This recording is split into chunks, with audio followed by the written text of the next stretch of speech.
Hi, I am Charles. This video will talk about create tables.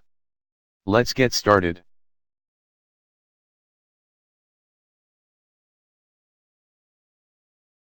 A table is made up from data that were organized in adjacent columns and rows. To create the table, click on a cell. Then click on Format as Table. And the Table Styles drop-down menu will appear. Click to select a table style. The Format as Table pop-up window will appear. This shows the source of data for the table. If the data have headers, then click to select this. Click OK. And now the table is created. Well, that's it. I hope you enjoy this video and have learned something today.